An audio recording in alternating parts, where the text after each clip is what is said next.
존경하는 국민 여러분, 정의와 국회의장님과 선배 동료 의원 여러분, 그리고 황교안 국무총리, 충남 공주 출신 새정치민주연합 박수현 의원입니다.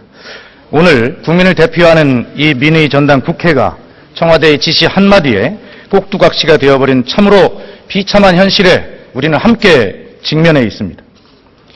귀중한 피를 흘려 이룩한 대한민국의 민주주의가 유신 독재의 암울한 과거로 회귀하는 듯한 그런 참담함을 느끼는 날입니다. 대한민국의 정치에 국민은 없고 오직 국민 위에 군림하는 청와대의 오만과 청와대의 지시에 맹목적으로 움직이는 영혼 없는 거수기만 있을 뿐입니다.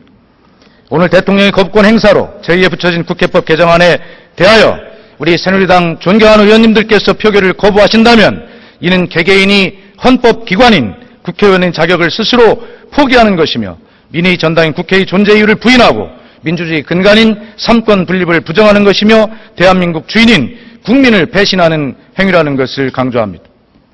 그리고 메르스 사태로 많은 국민들이 목숨을 잃고 불안에 떨고 있으며 극심한 가뭄으로 300만 농심이 타들어가는 상황에서 정쟁의 원인을 제공한 박근혜 대통령의 거부권 행사는 우연성의 문제도 아니고 삼권 분립의 원칙에 대한 문제도 아닙니다. 국민은 안중에도 없는 오만과 독선의 표출일 뿐입니다.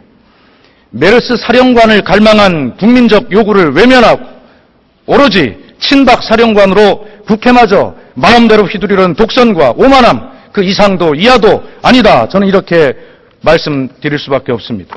총리 나와주십시오.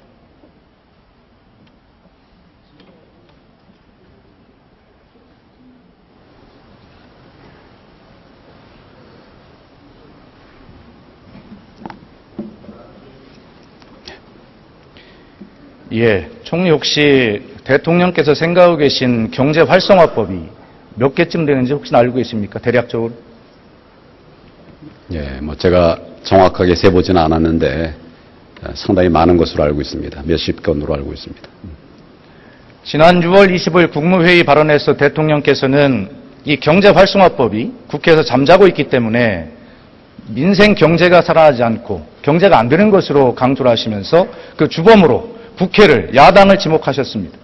그 자리에 계셨죠? 예, 있었습니다. 자, 그런데 총리께 이 질문을 하는 이유는 총리, 정확하게 정부 여당이 요구하는 경제활성화법은 약 30건입니다. 그중에 몇 건이 통과된지 아십니까?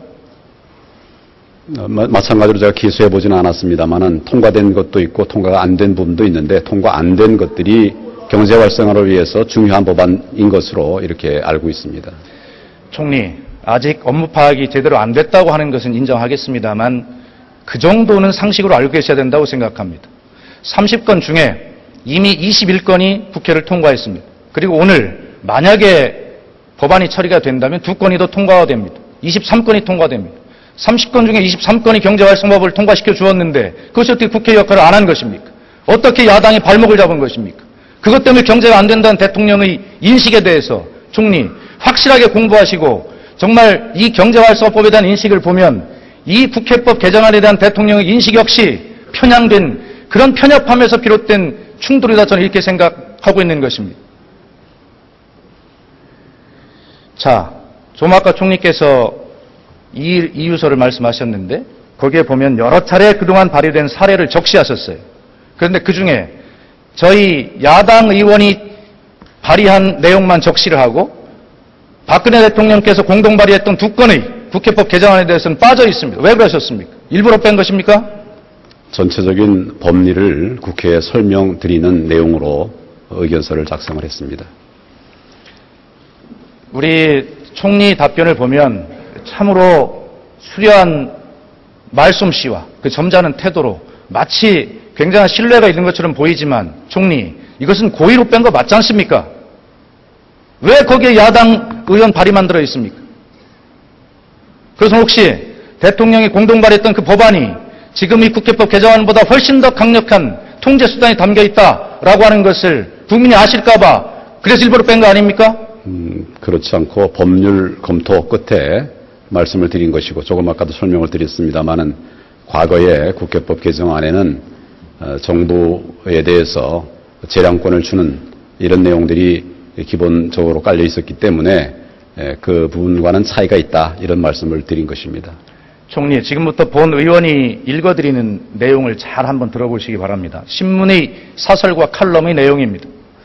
대통령은 여당을 향해 숙제를 내주듯 법안 처리만을 일방 주문했다. 박 대통령의 발언은 너무 거칠고 직설적이다. 박 대통령 자신도 실책에 대해 국민에게 사과해야 한다. 대통령이 눈 한 번 돌아렸다고 국회의원 160명을 대표하는 여당 원내대표가 공개적으로 용서를 드린 장면을 해외 톡픽답니다. 대통령이 개인 감정 때문에 여당 원내대표를 갈아치우는 것이 온당한지 의문이다. 분노의 정치는 국정에 도움이 되지 않는다. 대통령과 장관의 관계가 아니라 왕과 신하의 관계라고 생각하면 이상하지 않다. 지금은 대통령이 여당 지도부를 불러 재떨이를 던지며 경부 고속도로 건설에 필요한 재원조달 법안을 통과시키도록 야단칠 수 있었던 박정희 시대와 다르다. 이런 사설과 칼럼이 6월 25일 이후에 지속적으로 실리고 있습니다. 이것이 진보 언론에 실린 것 같습니까? 읽어보셨습니까? 여러 언론에 실린 부분에 관해서 제가 그 의견을 말씀드리는 건 적절치 않고 의원님과 또 국회에서 적절하게 잘 판단하시리라고 생각을 합니다. 총리는 지금 대통령을 총괄적으로 보좌하는 그런 위치에 있습니다. 대통령께서 이 지금 제가 읽어드린 신문의 사설과 칼럼은 진보 언론일 것이 아니라 조중동으로 대표된 보수 언론일 것입니다. 임기 3년도 안 되어서 보수 언론으로부터 이러한 지탄을 받고 있다면 이것은 심각한 국정 공백과 이런 사태를 중대한 사태를 초래하지 않겠습니까? 이런 지도력으로 대통령이 어떻게 나라를 끌겠습니까?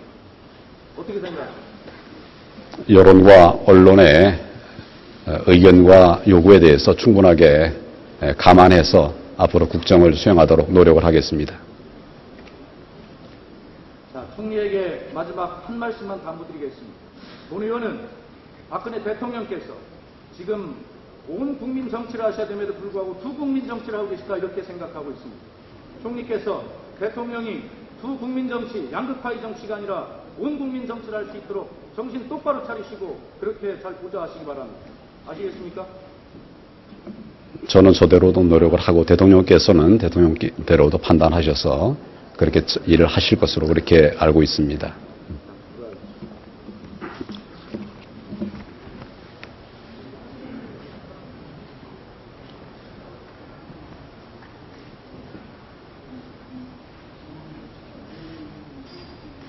존경하는 박범계 의원께서 말씀하셨듯이 존경하는 새누리당의 선배 동료 의원 여러분, 오늘 국회의원으로서의 책임과 의무를 다하는 그러한 국회의원 모습을 박수현 의원님 수고하셨습니다. 마지막으로 김관영 의원님 나오셔서 질의해 주시기 바랍니다.